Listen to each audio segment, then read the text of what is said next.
sabuknya.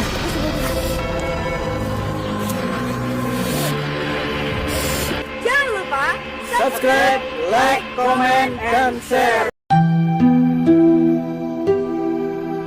Ramalan Jayabaya berisi berbagai prediksi tentang masa depan, termasuk datangnya bangsa berkulit putih yang akan menguasai tanah Jawa, datangnya bangsa berkulit kuning, serta perubahan sosial, ekonomi, dan politik di masa depan.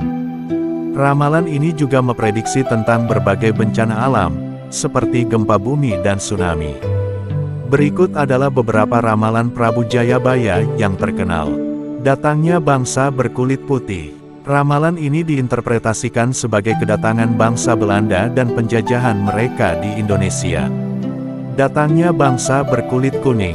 Ramalan ini diartikan sebagai kedatangan bangsa Jepang dan perannya dalam Perang Asia Timur Raya.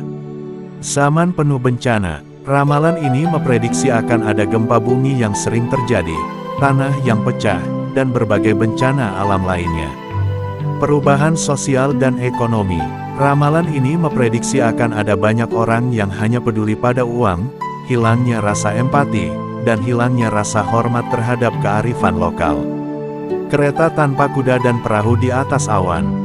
Ramalan ini diinterpretasikan sebagai perkembangan teknologi seperti mobil dan pesawat terbang. Terbelahnya Pulau Jawa. Ramalan ini diinterpretasikan sebagai bencana alam besar seperti gempa megatrus atau perubahan sosial politik. Zaman Kolosubo. Ramalan ini memprediksi akan datangnya zaman kemakmuran dan ketentraman.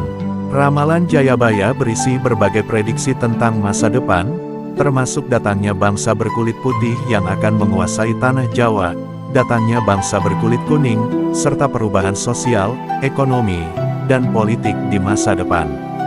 Ramalan ini juga memprediksi tentang berbagai bencana alam, seperti gempa bumi dan tsunami. Berikut adalah beberapa ramalan Prabu Jayabaya yang terkenal. Datangnya bangsa berkulit putih.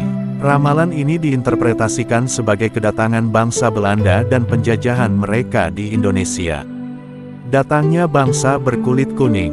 Ramalan ini diartikan sebagai kedatangan bangsa Jepang dan perannya dalam Perang Asia Timur Raya. Zaman penuh bencana. Ramalan ini memprediksi akan ada gempa bumi yang sering terjadi, tanah yang pecah, dan berbagai bencana alam lainnya. Perubahan sosial dan ekonomi. Ramalan ini memprediksi akan ada banyak orang yang hanya peduli pada uang, hilangnya rasa empati, dan hilangnya rasa hormat terhadap kearifan lokal. Kereta tanpa kuda dan perahu di atas awan. Ramalan ini diinterpretasikan sebagai perkembangan teknologi seperti mobil dan pesawat terbang. Terbelahnya Pulau Jawa. Ramalan ini diinterpretasikan sebagai bencana alam besar seperti gempa megatrus atau perubahan sosial politik. Zaman Kolosubo. Ramalan ini memprediksi akan datangnya zaman kemakmuran dan ketentraman.